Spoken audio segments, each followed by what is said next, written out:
I appreciate the humility, but clean game. Daniel Jones, he looked awesome in the Giants' win over the Vikings. A lot of parts of the Giants team looked awesome over that Vikings win. What impressed us the most, though? Kyle, you get to go first. Clean game, filthy performance by Daniel Jones. Yeah. Let me tell you something. I never thought this sentence would come out of my mouth. Daniel Jones was a bad mother yesterday. I mean it. The joke was always that when they hired Brian Daboll, oh, you know, he's going to turn Daniel Jones into Josh Allen. We all laughed and we all mocked it. Guys, he looked like Josh Allen yesterday. He looked better than Josh Allen. Like Josh Allen without the mistakes. That's what I'm saying.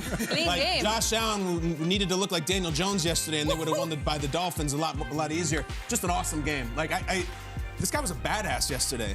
Every word in the encyclopedia, he looked cool. He's doing trick plays. He was in his bag, Jason McCoy. He was doing it all. Running, throwing. It was the perfect vision. And I put my hand up as someone who is a huge skeptic of Daniel Jones. This was a grown man football game on the road against a 13-win team, and he was the best player on the field for most of it. He was awesome. Awesome, awesome. Very happy for Daniel Jones and Giants fans. He was badass. Such a complete win by the Giants. And I think, you know, Daboll's postgame, he was like, it was everybody. And it really felt like everybody. Daniel Jones, we're in a baseball town. They say New York City's a baseball town.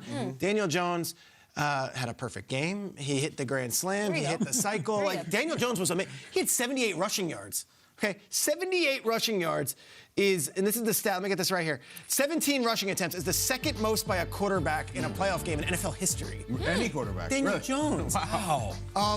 I thought the Giants were awesome as a complete thing. I also want to point out, you know, in addition to Jones, everyone else chipped in. Like, you saw plays by McKinney on defense. You saw plays by Jared Davis on defense. This is the rushing by Daniel Jones. How about the blocking?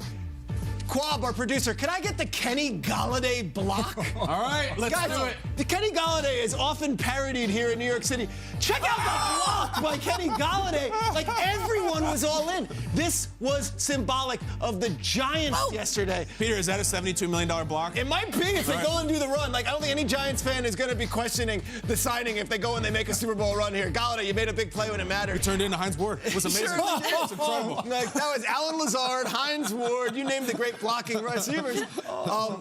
I thought it was awesome for the Giants. Complete effort. Daniel Jones, perfect game, and then everyone else jumped in on him. This is the city's rocking right now. Like, you wake up this morning, there is a buzz, there's a vibe. I'm not going to compare it to 07 or 2011, but I'm going to compare it to 07 and 2011. Very good. It feels like that. Like, hey, on the road, let's start this thing. And I didn't think this was an upset before the week. I said Giants all week, and I'm not saying I knew it. I think a lot of people felt it. Giants took care of business. They were the better team yesterday. Yeah, Hines Ward tried to take my head off one time in the game, but Daniel Jones was running the ball so much. There was a point in the game where he looked exhausted, and they called another quarterback run. It almost looked like he was looking at the sideline like, all right, Daboll, like, let me hand it off to somebody else. But going to the other side of the ball, Wink Martindale drew up a very good defensive plan for his New York Giants. They went in and they were like, Justin Jefferson is not going to beat us. No matter what, he is not going to be the guy to take us down. They were all over him. And yes, he had his receptions, 7 catches on 9 targets, only 47 yards. They didn't let any of his receptions get behind him. And more important than that, when he got the ball in his hands, there was always somebody right around him. Adoree Jackson followed him throughout the entire game. But Wink Martindale kept 2 safeties high for more than he's done all season long. And that allowed, every time Jefferson made a catch, there was somebody sticking to him, making the tackle, got no yards after the catch, and really didn't allow him to be explosive, which the Vikings offense has relied on all season long. You see it here, first quarter, you see the targets, receptions, but what I want you to look at, yards after catch. 7 total yards throughout the entire game. That's what the playoffs is all about. Draw up your plan, your strategy, and go out there and execute it. And Wink Martindale, the Giants' defensive backfield, they executed to perfection and shut down. Knowing how much he's blitz, how much patience and resistance does that take from a defensive coordinator? I've never been in a room like that, but like, that's restraint to just be like, I know what I want to do, but guys, this is what's going to win. And it's a mix-up because if you're the Vikings, you're preparing for the blitz looks and all the different man-to-man things you're going to get in that game. And then you get there for Kirk Cousins and Kevin O'Connell. It's just like, well, they're not doing what we expected them to do. And Kirk was still really good in the game, but just not good enough. There's that cool story that came out over the weekend about Wink Martindale getting hired in New York and how he was interviewing, and then his phone was blowing up, and one of the assistants saw that all these teams wanted him, and the Giants were like, no, this has to be our guy. He just looks like he belongs with the Giants. He is a great fit for this team. He has created this defense to become an absolute splinter under any quarterback's skin, and Kirk Cousins was bugged by that splinter yesterday. He didn't have any time. That column, that Justin Jefferson full screen we just saw, there's a fourth column there, and that's just in the fourth quarter where there were 0 targets to Justin Jefferson. I mean, Kirk Cousins was rushed. He was bugged. He was scratching at that splinter. He couldn't get anything done.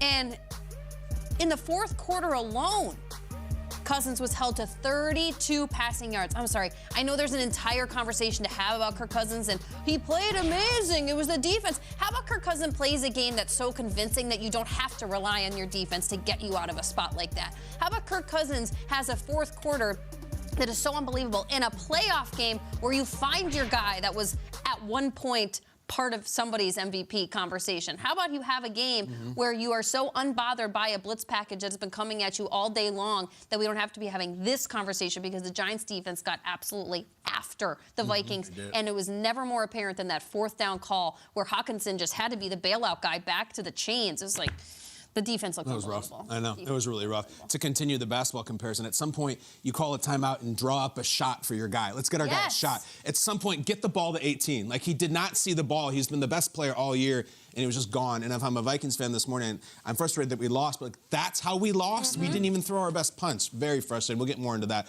Hold that thought, Peter. Peter, what do you got? No, I just, the Vikings, it's like that play.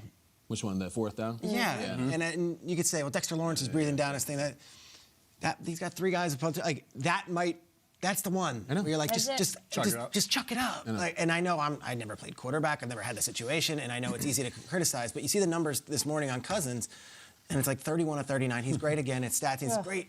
Yeah, I know. And yet in the big moment, you want him to just take that shot. Yep. Yeah. He didn't. Yeah, he played excellent yesterday, and that moment is the one we'll be remembered. That's the way it works. He gets a big game check. Yeah, I just pause for further commentary on the Vikings later. Coming up, Bill